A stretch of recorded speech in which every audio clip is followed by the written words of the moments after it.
then I think it is time for the second part of our conversation. The second part of our conversation, and I'm going to start off with an image maybe some of you are familiar with. Okay? Now, I'm not going to go into the full context of what this panel means, because I want to make sure I'm keeping things, I mean, it is kind of PG-13, but you know, some of the webcomic Oglaf, OGLAF, Oglaf, some of those are okay to read at work, others not so much. I'm just going to keep this panel up, and if you know, you know. Okay? So, we are going to create a magical realm. No, this is not an Oglaf. But this is another infamous. This has gone on to become a meme here. I'll keep it PG-13 and simply say this is a series of panels that has a cautionary tale about what happens when the dungeon master or game master or storyteller inserts his or her personal kinks or personal fetishes into into the setting, and I'll leave it at that. I'm sure you all can practice some sort of search engine foo if you want, but just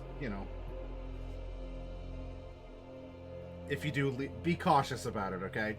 Anyway, because we are going to create a magical realm, although in this case, we're not going to be inserting our personal interests, at least not our personal, more intimate interests, into the world. Though it's at this stage where things like that can happen, can occur. And there's probably green text stories. If you don't know what that is, it's a term you can look up.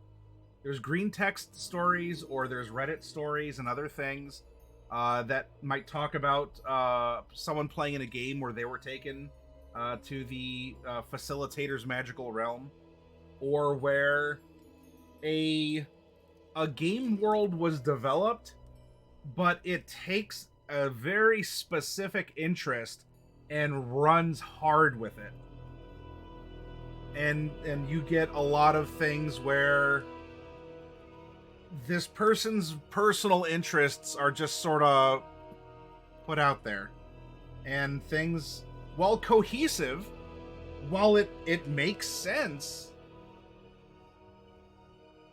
the perhaps the player or players might feel a little ambushed. Might feel a little bit ambushed by the specificity of things.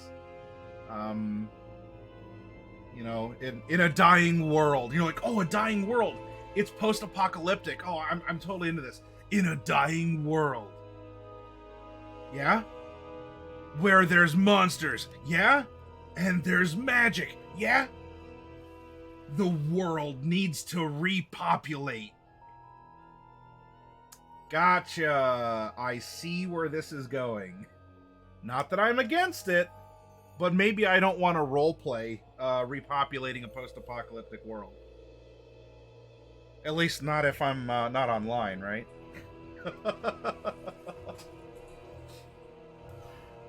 So I wanted to open up with some humor. I wanted to open up with a way for us to consider, to challenge, like, can we create our magical realm and have very interesting parts of us that are into it and can be extended through it. They can be pulled and wound.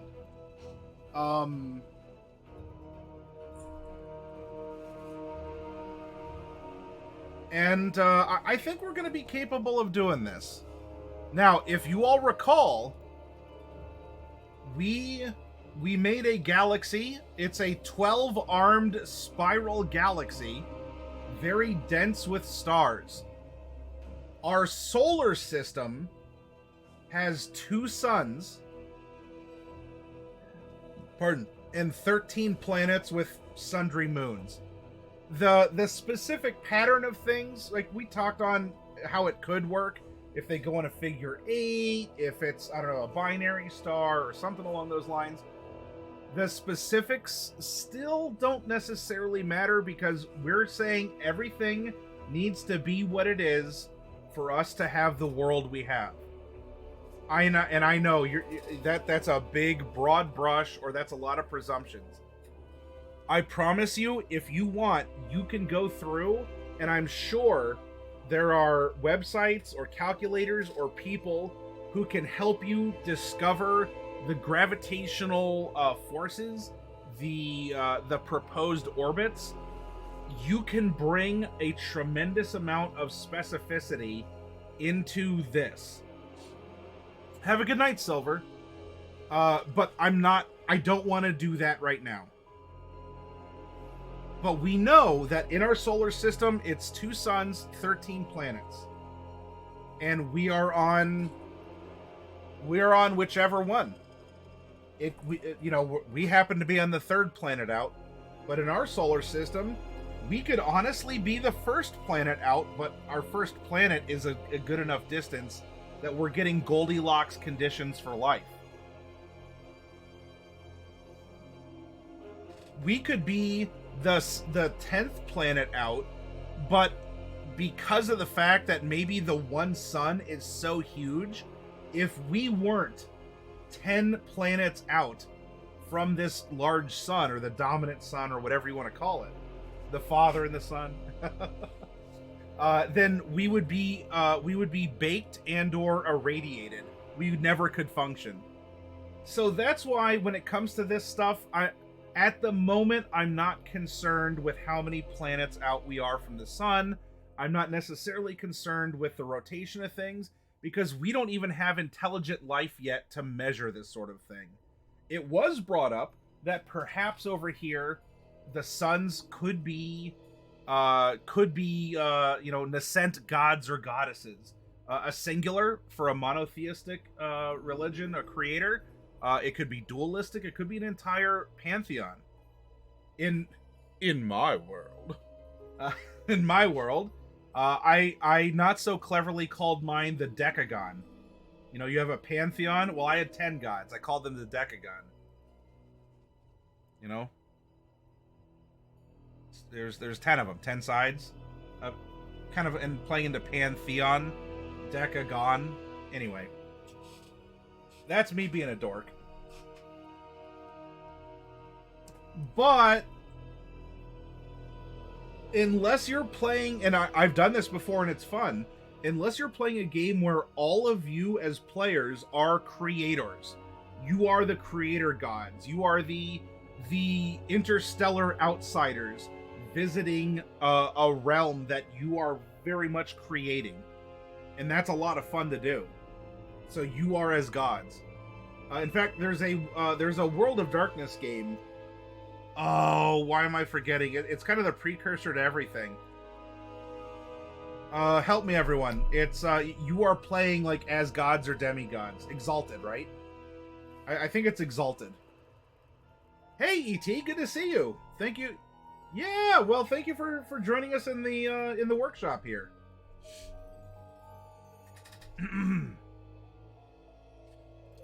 So that's a cool concept, and in fact, you can even, if you know you're going to play in this world with those players, you can even do this sort of an exercise with them where all of you play as creator gods, and each of you have your portfolios, and you take the domains. You almost do like a domain draft, and you put it into your portfolio, and you go from there.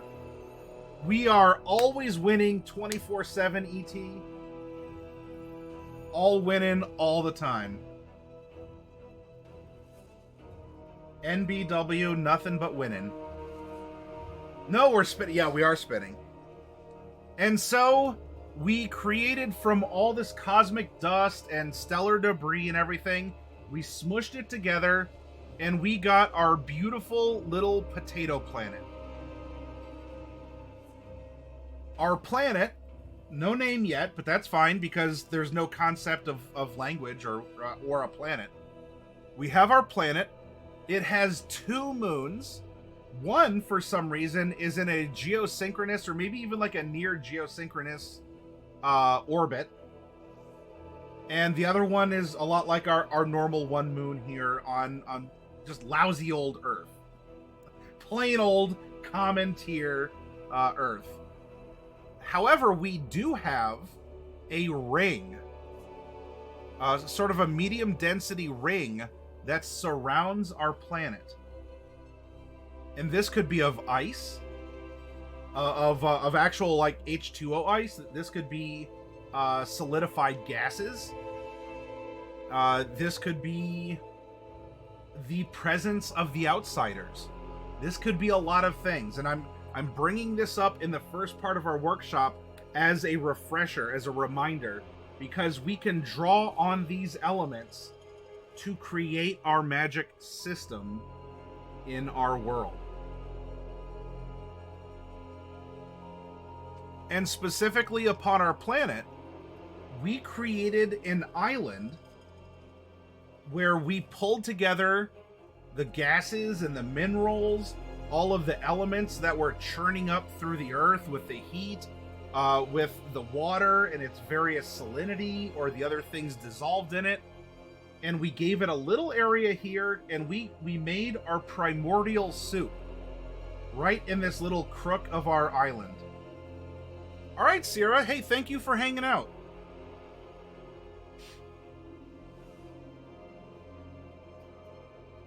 Now, as we were discussing an island, I did happen to turn up the scale a bit, and this turned into our Pangea, our monocontinent, our base of this is our landmass that has risen above the sea level, and then we broke it apart on our workshop about disasters through continental drift, plate tectonics. I believe we crashed an asteroid. We had our super volcano go off.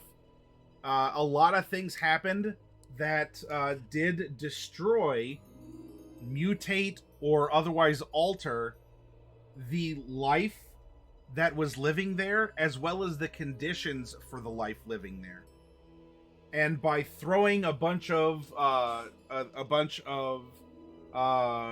gases into the atmosphere and dust to block the light or to redistribute elements around where they weren't existing before, we shook everything up like a big old snow globe, and we could have even helped to spread life and not just destroy it or set the course, because now something that might have lived here in this part of our Pangea that was either drifting away or had to adapt to the volcanic winter that had descended upon the lands here, where the sun was blotted out and ash just kept falling from the sky. You know, it was more acrid. It was more whatever. And so the critters that lived over here would end up necessarily being more different than those that lived over here. And so we were really forcing our hand of creation, either as a willful creator deity or series of deities, as the philosophical clockmaker, where yes, all we did was create, and then we wound it up and we sat back, and everything just continues to tick in order. We are not interfering after we made our initial set of rules. Kind of like a hard magic system, right? Where there's just a set of ways that things work. Whereas the soft magic might be that intercession of a creator, of a deity, where everything is as this external thing needs it to be. It is the Deus Ex Machina, you know, the God in the machine that is reaching down and putting the pieces hither and thither. Because no one understands it, but it happens anyway. Or there's the medium ground, as well that we can find ourselves. Hi, Hero Dragon. Welcome. Thank you for joining us. So we've had a lot of creation, a lot of destruction. We have systems in place now. We've created currents. We have created rainfall. We have accelerated erosion with heat and cold acting as bellows, blowing wind and rocks against each other, banging them into sand, and sand grinding other stuff down, and releasing more nutrients and recycling stuff, giving shelter to the simple beings from cosmic radiation and all sorts of other things going on. So, after billions of years now,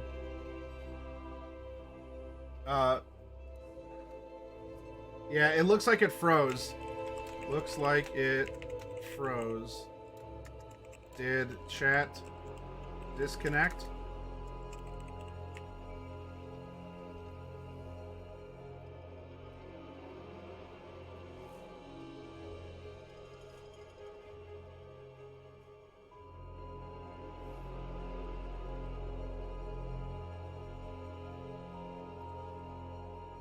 Well, I'm gonna see here. Sorry. Everyone who's watching on YouTube, the solid video later, you're fine. Thank you for watching and hanging out. But it looks like live in this moment, I might have lost my audience here.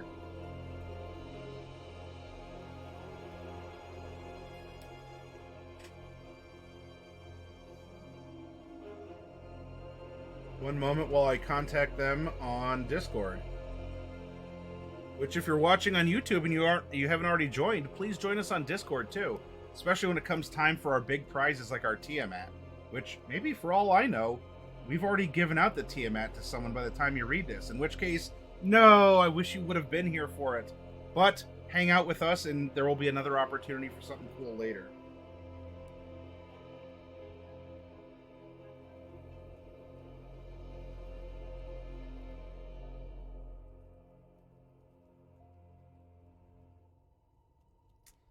Alright, so it looks like I'm still trying to reconnect. I'm going to continue going with the thoughts here, and I'm going to let them know this. Going to continue the thoughts for the recording, comma, but I can summarize when things reconnect. I didn't lose internet. This must... Oh.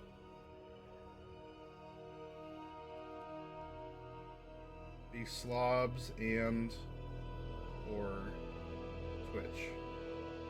Okay. Message sent. So yeah, I lost and or regained Discord, as you all probably just heard. And you know what? Nothing is ever easy, is it, everyone? Still, thank you for watching here as I keep things going. All right.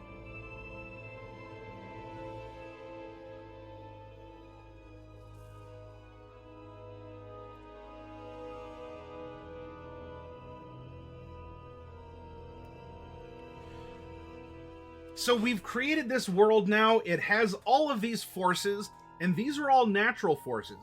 We understand the thermodynamics. We understand erosion. We understand the pardon me. We understand the water cycle. We understand how all of these things that should work in a whatever the normal world is, they're working, regardless of the gravity, regardless of how close we are to either of the suns, regardless of the orbit.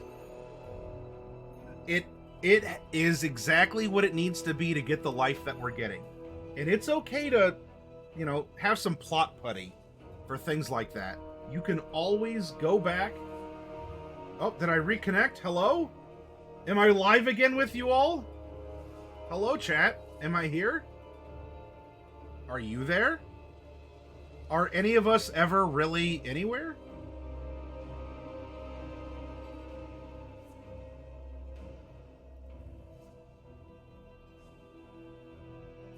Rosewolf is here. Okay, yeah, we did it. All right. Hi, Killer Ravens. Yep, so I guess, refresh. Everybody. Okay. I was presenting, I was messaging on Discord, but I was also presenting on stream to keep things moving. All I was saying is that regardless of the gravitational forces and the salinity of the ocean, the currents we have, thermodynamics, all this other stuff, we don't need an intricate understanding of it because we know that everything is as it needs to be for us to have the life we're creating. And we're going to trust that these forces were there.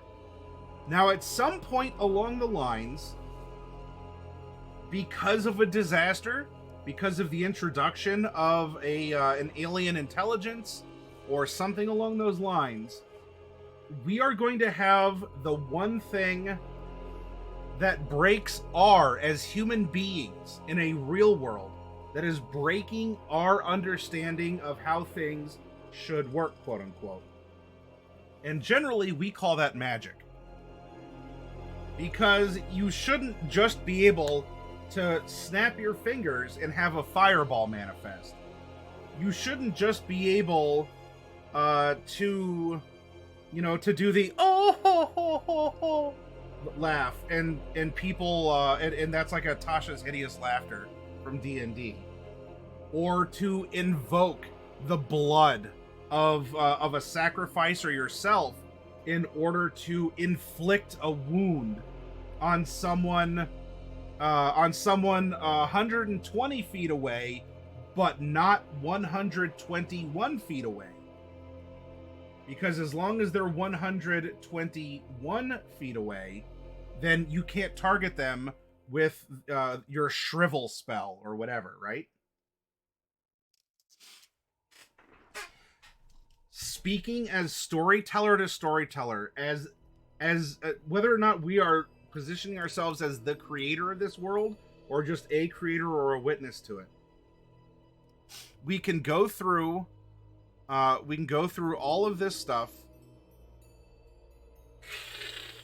The light that burns is us. And we can now consider how we wish to have magic act.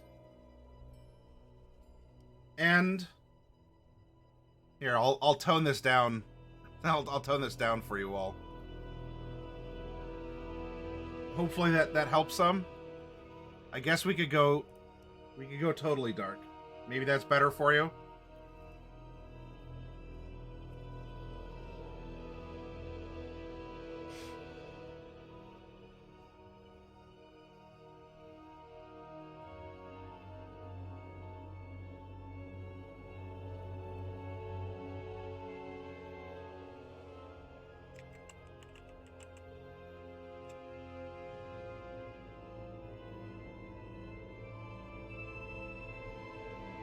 The gray was good.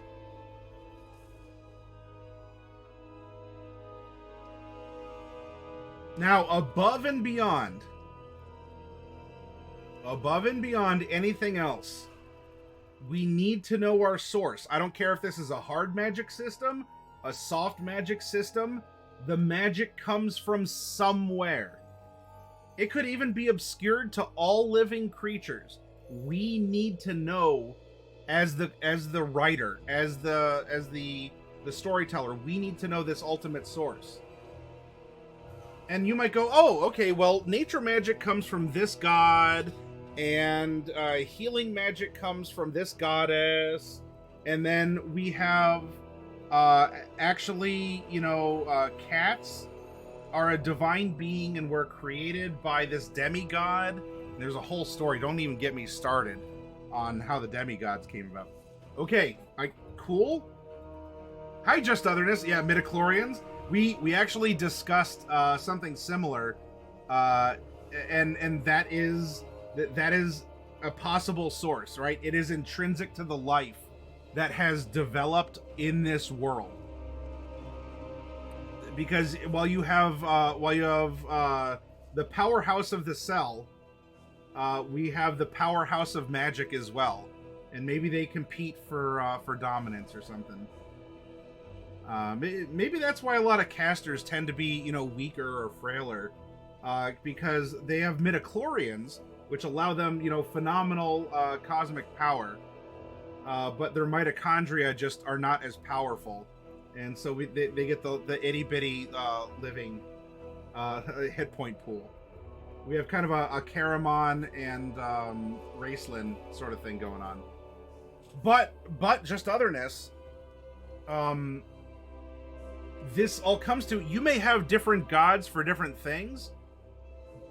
Then in that case, the source, you can simply say the source is the gods, because we'll worry about the delivery system of the magic. We'll worry about the delivery system of the magic later. What is going to be the source? Because what if the gods don't even create magic?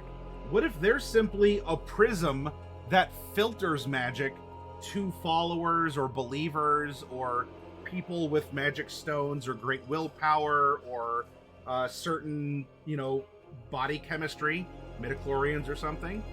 So in that case, we actually can even say that the magic doesn't even come from the gods. The gods are simply the mediums for magic. So given what we have made so far in our workshop, okay, we have our planet. Our planet is located in a solar system with 2 suns. Are the suns outsiders, celestials, or something? Is one a celestial place and another a fiendish place? Is there like a yin-yang thing going on? Are they just both hot and suns? We don't know. We've left wiggle room for this sort of a thing. Anyway, we know that there's 2 suns, 13 planets, and we are located in a spiral galaxy with 12 arms, and our sky is dense with stars, probably to the point where some stars might even still be visible. And I'm not talking about sun or suns. I'm talking about like little distant twinkles, okay? Where some stars might even be visible during the day. It has been, Mid. Welcome. Thank you for joining us in the workshop. Besides a couple connection bloops, I think we're having a good time here. So there's plenty on this scale to think about. Either from an outsider source, and in D&D terms, we could be talking gods or warlock patrons, things like that, fiends and celestials, aberrations, you know, like the heads of each of these categories of things. We could be talking about this planet has collected some unknown... Oh, you're at a Comic-Con this past weekend. You found a Black Templar helmet. Oh, so you actually have a helmet you can wear. That's cool. I'd love to see a picture of it if you're willing to share, Mid. Maybe in the universe we created, there is an unknown element. You know, just like what was the professor's name from the Powerpuff Girls? You know, it's like element X or whatever, ingredient X, and he hits it, and this mysterious liquid falls into the sugar, the spice, and everything nice, and we get the Powerpuff Girls. Ah, that's right, Professor Utonium. Thank you, E.T., you big old nerd. Oh, is it plutonium or utonium? But anyway, you know who I'm talking about. Is there in this universe some kind of a chemical X? And that is what channels something. It converts normal solar radiation into magic. It converts gamma rays that shower this place because we're surrounded by stars that pulse and swirl and everything.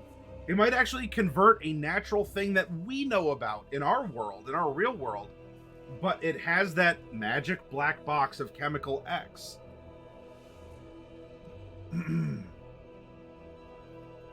Thank you, Mid. I'll take a gander at it after I finish the talk here.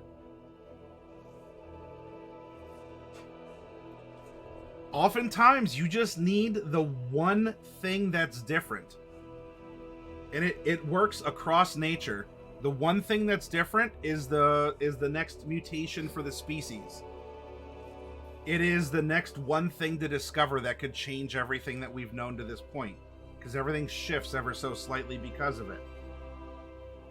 You don't necessarily have to have a super contrived reason for things to happen as they do. Also, Obsidian Cyrix, thank you for the lurk. I'm sorry that I missed your lurk command.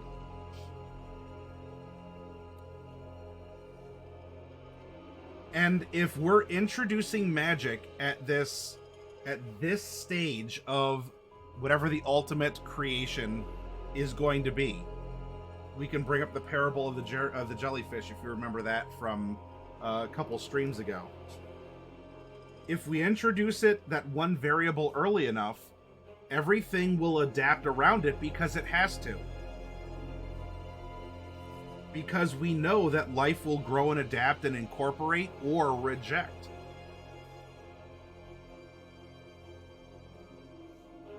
On top of all this, we know specifically for our planet, we have a ring.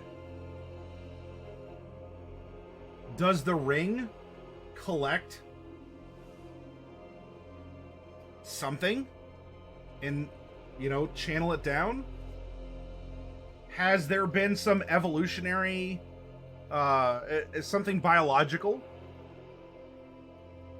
that has come about because of these mysterious, elements, radiation showers, whatever comprises our ring? Or what about that large moon that's just kind of hanging out there in a near geosynchronous orbit? Maybe it's made of something different. Maybe for some reason there is like an attraction with a part of the planet. It could be a mysterious metal. It could be a particular type of gemstone. I have radiation coming up the core to create the magic, says Iron Chef. So in your world, the core of the world emanates magic. Or is that radon? I hope the people of your world have radon detectors, or magic detectors, I mean.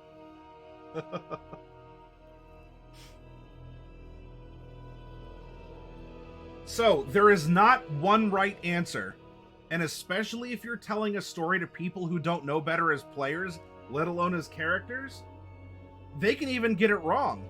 We might say that the magic comes from nothing more than the sapient species able to have a will. The sense of purpose is magic itself. And why does it work? Nobody actually knows, and it's all just contrived. It's come up with along the way. Some people ascribe it to religion. Some people ascribe it to self-discipline. Some people just say, I woke up and I'm this way. But we know for sure in our heart of hearts that it is just the determination of a person. Ah, welcome, Awkward Mancer.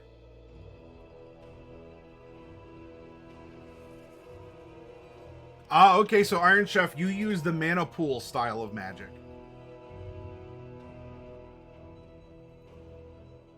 So, I'm going to absolve you all. There is no one right answer. You can come up with plot twists, discoveries, you can come up with all kinds of things.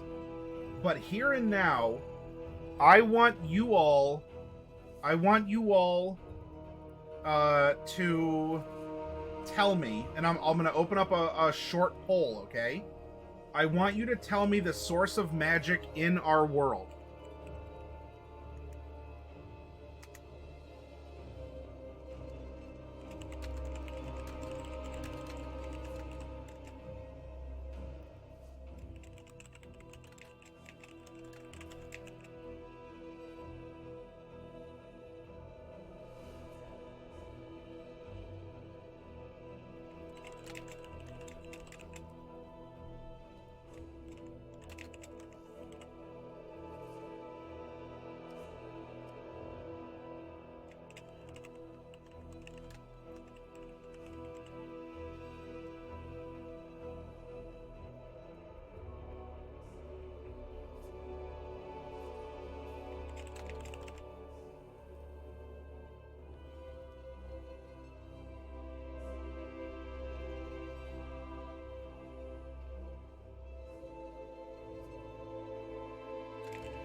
All right.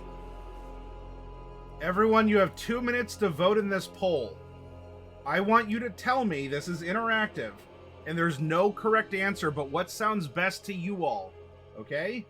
What sounds best to you all? Our actual source of magic. Outsiders, as in gods or other celestials or fiends, like other intelligent things from outside, granting the powers inside. Outsiders, the moon or the moons, the planet itself, some sort of intrinsic biology, mitochondria, midichlorians, the plants and animals that develop here have a special organ we can't comprehend, and it's our magic casting organ, or it's a blood thing, or it's something that life has developed and works with the gravity of the two moons or the two suns, and it's able to somehow harness these gravitational forces, and that gives us magic. Or is it the ring that is collected around the planet?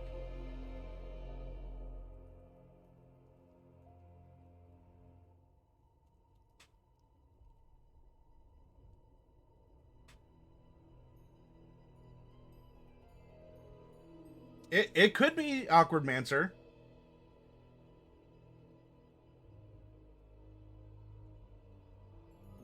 Well, in that case, then vote for the moons if you think that the moon is the source of the magic. Whether it's an outsider or not, the magic is coming from one or both of the moons.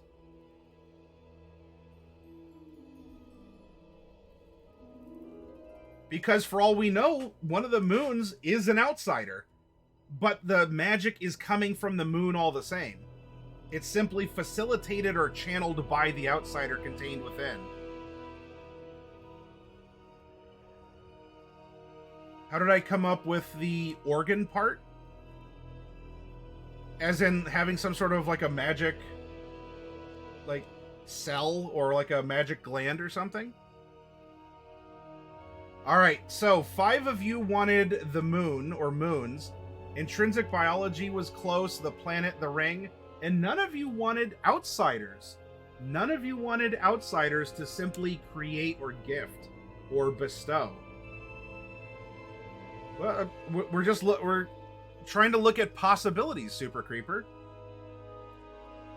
And the possibility could be that we are the source of our own magic.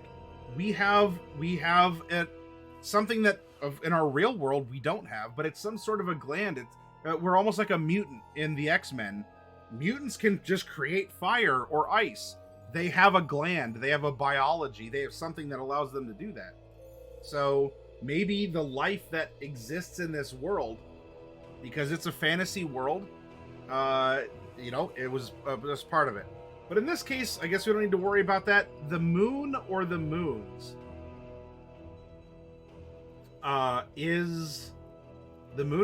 is going to be our source.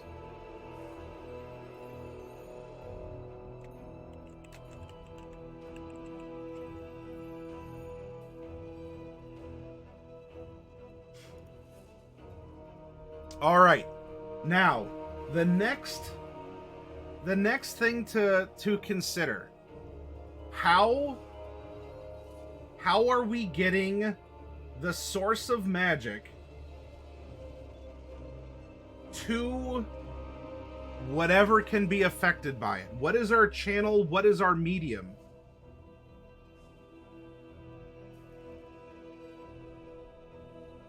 Now, I'm posing that question, but I want it to linger. I don't want an answer just yet, because we're going to take a step back.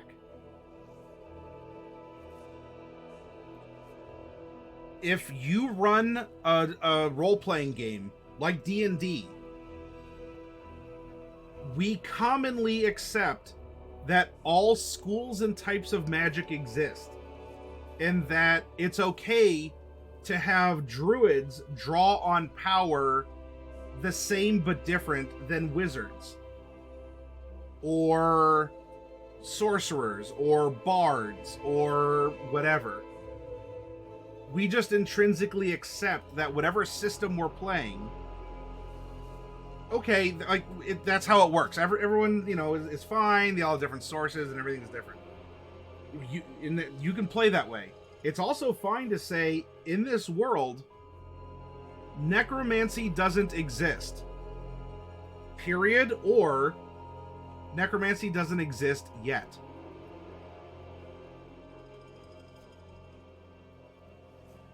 Or that if you manifest some kind of healing power, commonly in D&D and many other systems, if you are healed, it's painless, it's a beautiful process, it's a necessary thing, it's keeping you alive, it regenerates blood in your body, it mends your flesh and bones. That is what I believe many people play with when it comes to restorative magics. In your game, in your story, if you want to write a book, or in your game that you're running, you may disallow curative magic. Now, if players don't want to play with you because of that, that's their call, because they want to play in a world with curative magic. If you're running a world without curative magic, you have to make sure you account for that, because in that world, there's no curative magic. Or, what if curative magic in your world is actually painful? Because as your body is making blood, it strains. As your flesh mends, your nerve endings regrow and are connecting, activating to make sure that everything works. If you think that taking a wound is painful as it is, try being healed from the wound. Or your curative magics actually might shorten your life. And what do I mean by that? If you are accelerating an otherwise natural process, let's say that if I'm a fighter, right? I have my shield and I get a sword through the shield and through my arm bones. Like, fortunately, the shield in my arm stopped it, but I'm looking at the blade about 3 inches away from my nose. I'm not dead. Now, how long would it take for this to heal? I don't know. Let's say it takes a month. Okay? Probably more. Let's keep it easy. It takes a month. Whatever a month is for this world, by the way.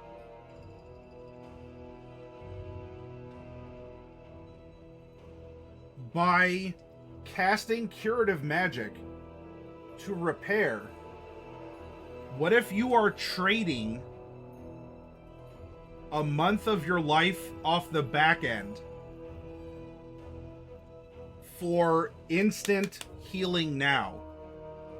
How many of you would make that sacrifice? How many of you would invoke healing magic if you knew it was quickening your natural aging process?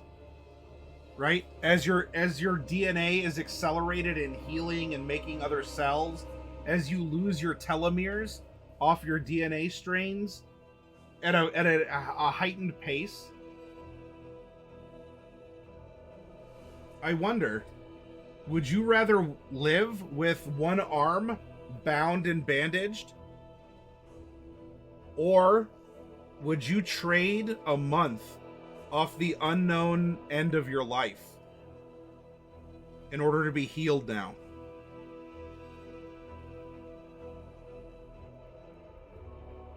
Yeah, wild cell growth, that could be a side effect. For as much as healing is seen as a good thing, if you're wildly stimulating cells to grow, well, I mean, what do you all think cancer is? Now, you might go, well, all right, look, I just want to have a fun fantasy setting and I don't want to think about that stuff. Cool, don't. You do not have to. Though, these are the questions and considerations that you can bring up. That you can, as the creator of the story world, you can ask. And you can tell your players, magic exists, though there's some considerations. And be mindful that as far as anyone knows, this is consistent across the board. So yes, if two armies clash on the battlefield,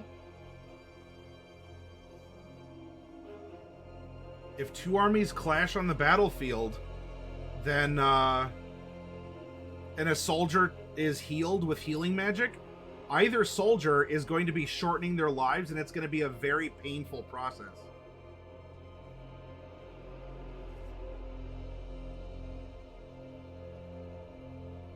Iron Chef, you say that you do make healing painful, and I like the idea that it can shorten lifespans. A very good example, not of the short lifespan, but of the painfulness. If you look at Wolverine, one of Wolverine's most powerful lines, and I forget exactly where it was from, is he was talking to someone about his claws. And we're all familiar, I mean, if you're familiar with the Wolverine character from Marvel, you know, like, oh, cool, like he has these claws that come out, oh, bub, snicked bub, and he fights and he twirls, and you're like, oh, this is so awesome. You know, oh, he could just make his claws come out anytime. And someone asked him, does that hurt? And his reply was, every time. Can you imagine tearing 3 holes in your skin? Because his body regenerates it, severed nerve endings and all, in his forearm. Severed nerve endings and all. It repairs every time. And every time he has to pop his claws, he actually gets, well, up to 6 anyway, right?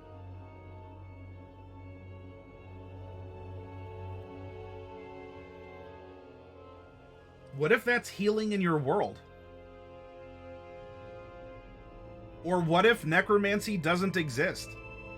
Because it's also okay to do things like, in this world, there are no ghosts. Undead do not exist. Now, you might introduce them as a plot point. You know, that's the one new thing that's brought about in the world.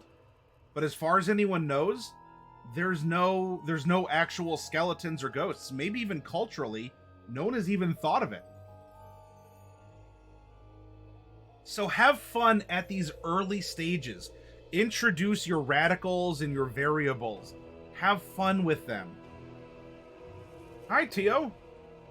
All right, we know that the source is the moons, okay? Now, I want to know,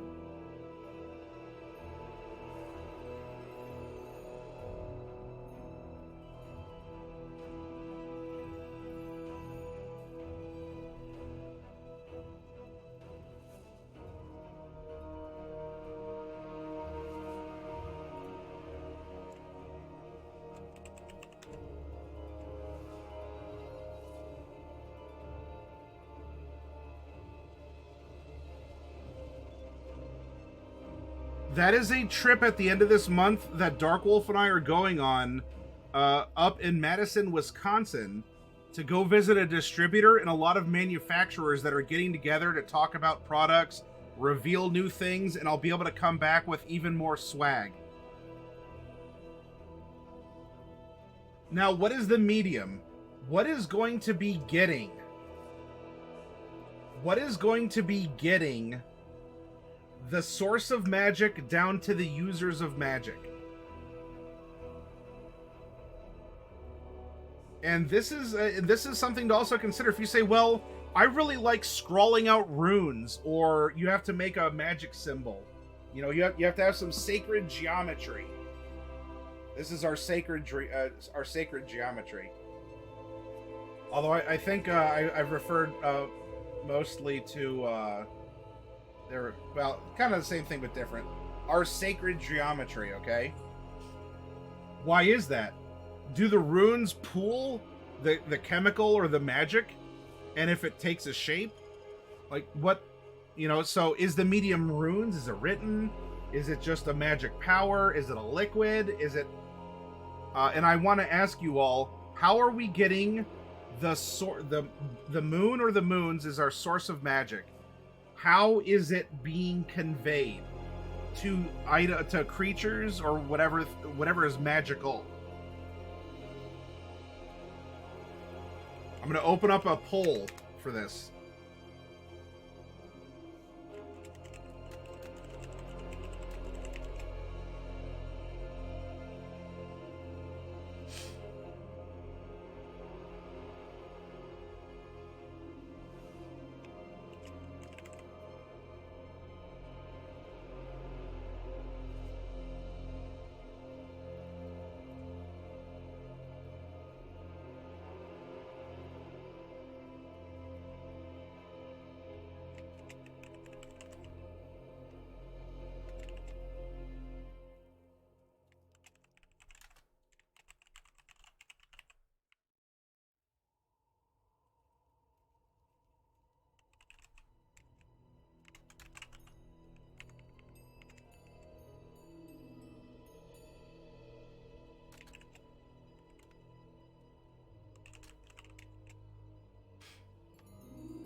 All right. A poll is opening up. Hi, Groggy Grognard. I have 5 choices up. I would like a vote. We can clarify or specify. I'm looking at broad categories of things that are conductive.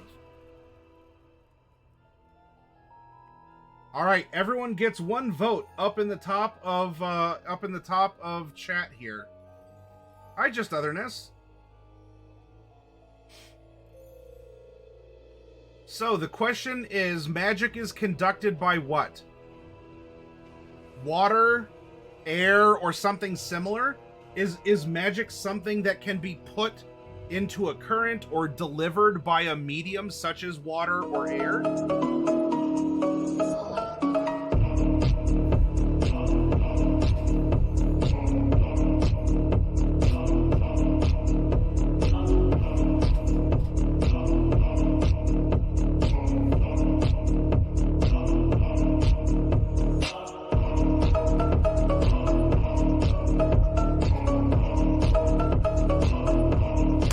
Are glowing up.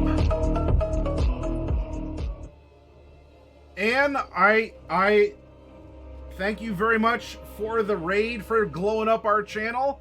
I will absolutely and happily take care of all of the goblins that you have brought over. We have many such goblins. Our prize goblin is probably the most popular of the mascots of the channel. Everyone, thank you and welcome.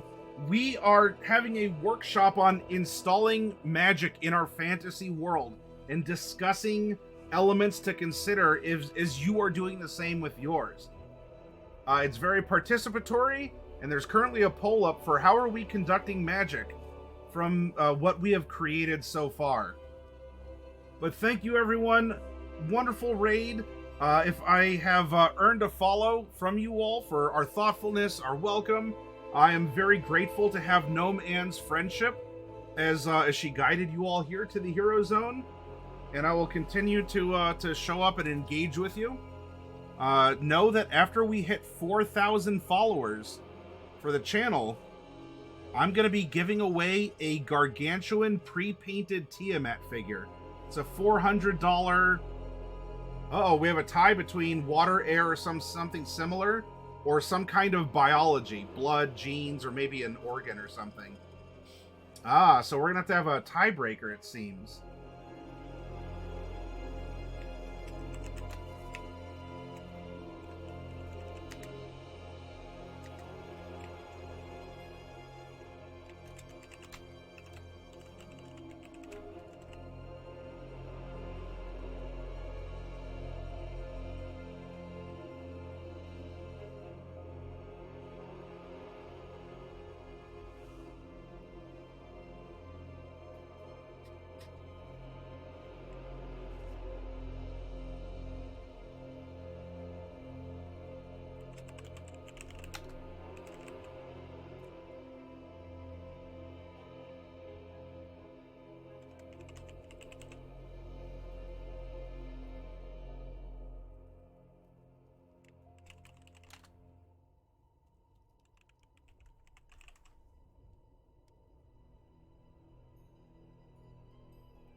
All right, everyone.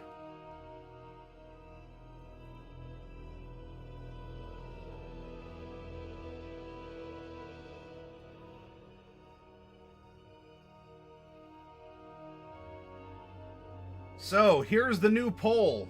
It has just opened. Moon dust filters through our lungs, harnessing its power. Well, that's an option in the new poll.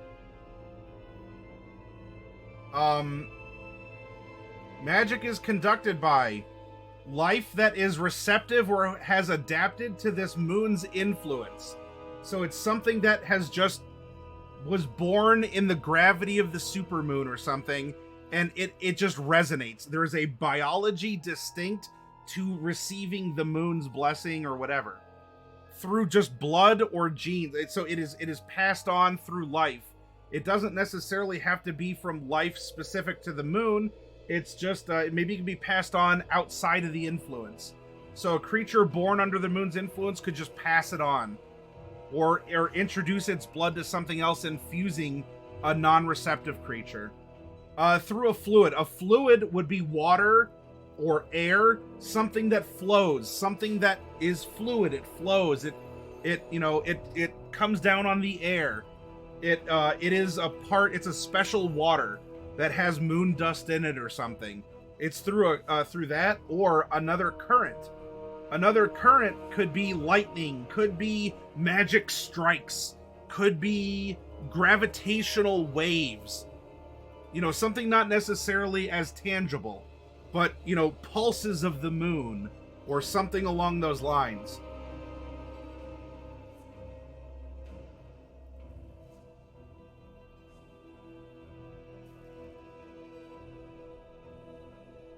So one is talking about more of a total life form. The other is about an aspect of life that could be passed on or spread. Another might just be through moon water or like moon wind or something. All right, so 5 of you, it was close, but it seems like the majority of you wanted at least something biological, receptive or adapted life. All right, so we know that we are getting magic from, by the way, for those of you who just joined, over the course of the last couple weeks, we've taken a step-by-step approach drawing in astrophysics, talking about creation, clockwork, or scientific theories like the Big Bang. We've been talking about not just physics. We've been creating planets. We've been talking about geography, geology. We've been talking about erosion. We've been talking about biology and ecology. This has been a multidisciplinary, but a 101 and approachable level study of a lot of different disciplines, as we have over time, from nothing, created a universe, a galaxy, a solar system, and now a planet. We have raised life on the planet, R-A-I-S-E-D. We have R-A-Z-E-D. We have raised life on the planet. And now after all of this, and we have these systems churning elements and building blocks of life and other things, at this point, after Cataclysm, we are going to introduce how magic is going to start functioning, because this week, in fact, in our next, I think it's our next stream, we're going to create intelligent life on this planet. And the rule that I put out is no humans. I want us to think outside the human box.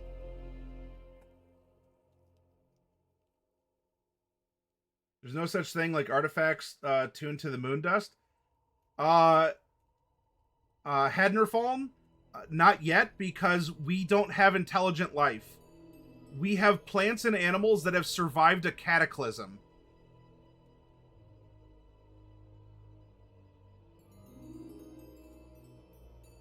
So we're introducing our magic forces, and as this next generation of life is adapting and coming to terms with the planet as it exists now, it is going to either be influenced by or has now adapted to be receptive to the forces of, well, as was voted, the moon or the moons.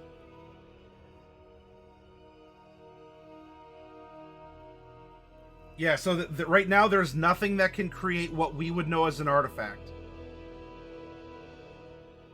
Because even artifacts had to be created by creators who had a knowledge or a way to instill it with magic. And right now we're trying to connect magic with the world.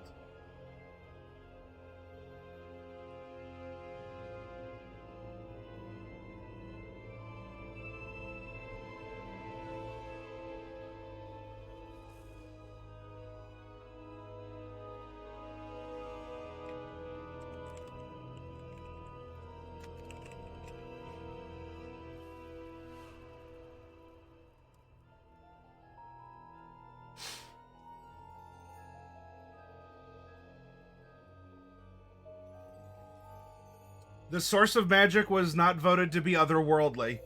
I mean, unless you count the moon as an other world, in a sense. But in this case, this is not the interposing hand of a god or some other outsider.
Would the fifth one be here? One moment, everyone.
Hello? Test, test.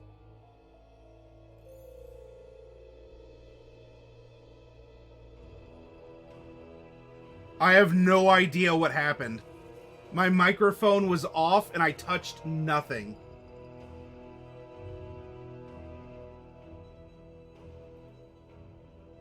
Man, only 5 people voted and we have 101 viewers. Oh my gosh.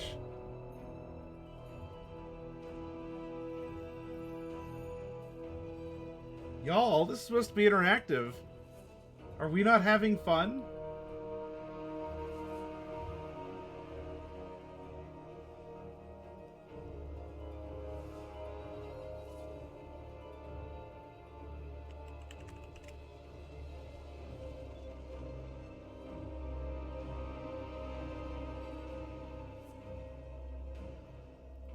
Oh, did I not have the microphone on through that whole time?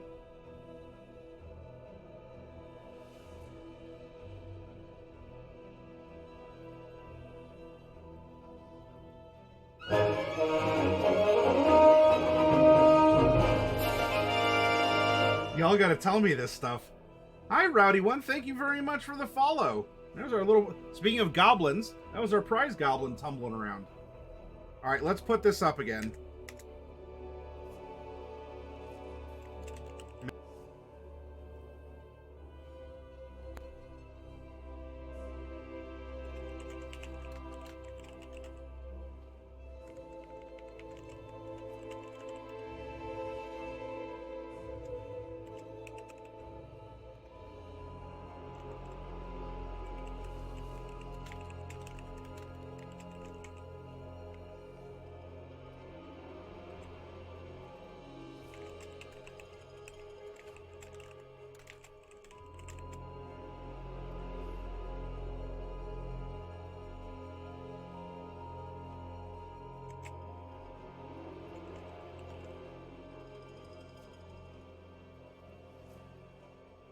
No, I'm still here. I'm just not talking.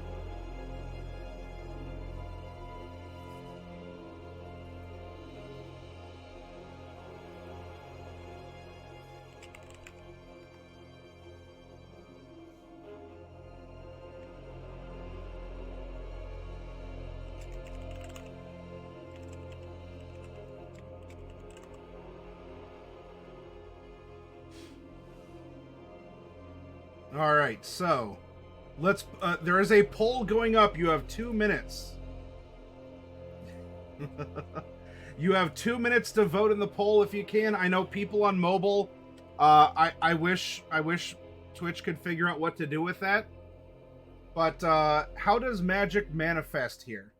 Do we have it manifesting by a reaction to a substance? Like you're intrinsically magical, but if you're touching gold, then you can do this power, or something can happen by an exertion of your will, by stimuli, external stimuli, pain, pleasure, desire, hunger, something like that, good or bad. It's more of a reflexive thing.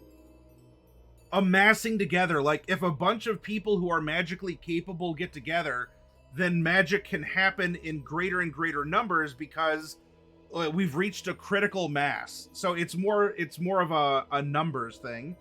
Or something like patterns, sigils, runes. Some kind of a pattern.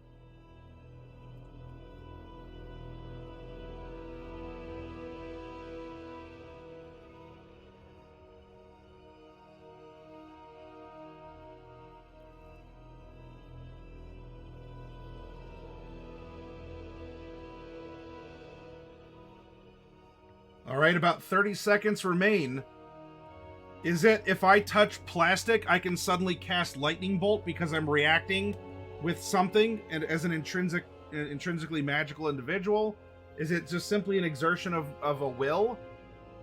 Some sort of a stimuli, a reaction to pain or pleasure? Is it something where like a bunch of sea slugs can get together and do amazing things because they're resonating off of each other in a group? Or something, some kind of a pattern?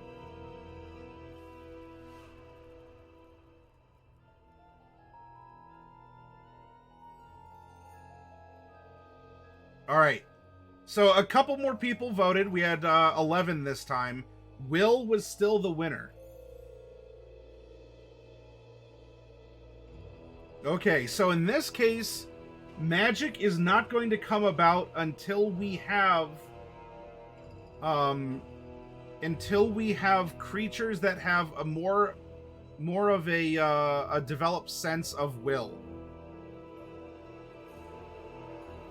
So it's not that unintelligent creatures may not have magic or are magically capable, but the will that they impose is going to be different than an intelligent creature's thoughts and impositions of those thoughts and will.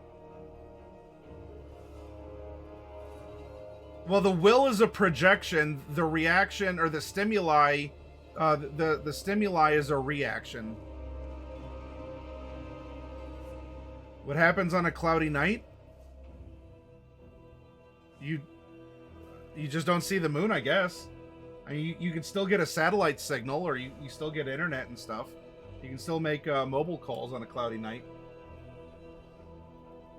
So I don't think that the magic is necessarily you have to see the moon to receive it.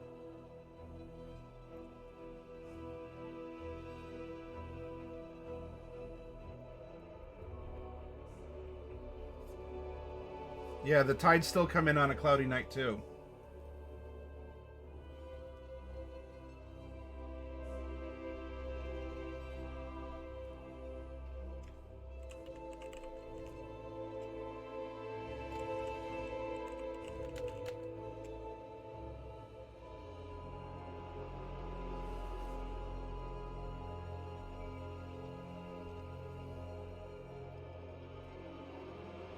Okay. So we know where our magic comes from, how we're conducting it, and that it will manifest by a a magically capable creature exerting a will. Now, how can we interpret that? How can that be... Oh no, and Heretic Trance was never heard from again. The end. Well, thank you for hanging out and lurking, Heretic. With this information, we can now develop our creatures from being raised up primordially to being stressed and brought nearly to extinction and into a battle of survival through cataclysm, and now, under the influence of the moon, are going to come back, regrow, and adapt to the world as it now exists in a more modern-ish. I mean, we're only talking maybe the last, couple million years instead of the first couple billion. I agree, Awkward Mancer. Though the question though is of will. Will is that sense of purpose. So there are things with stronger or a will at all, and those things that do not.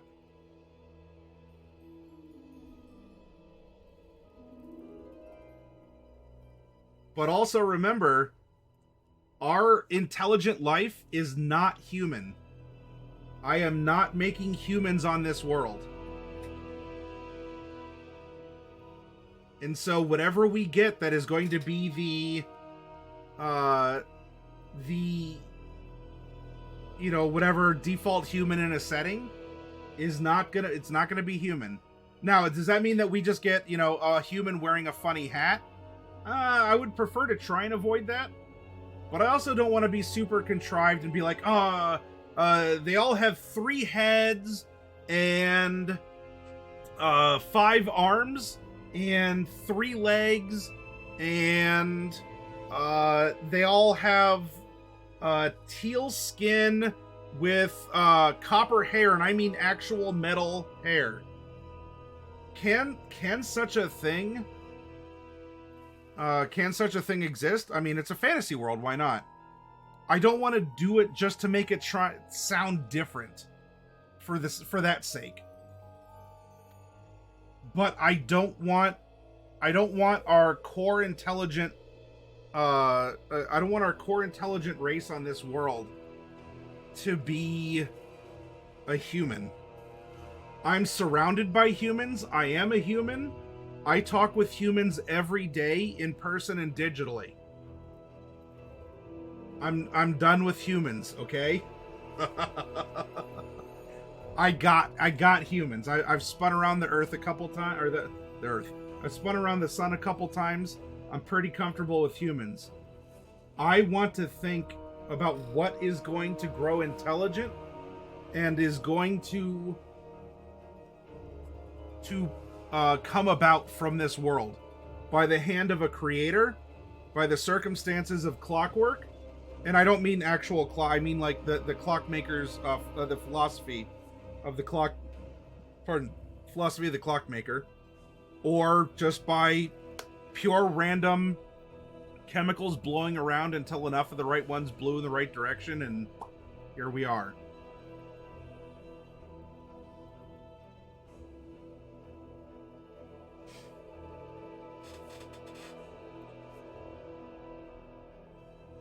But we have this. This is our start, and we can grow it from here. As this is going to give us plenty to think about for our next workshops.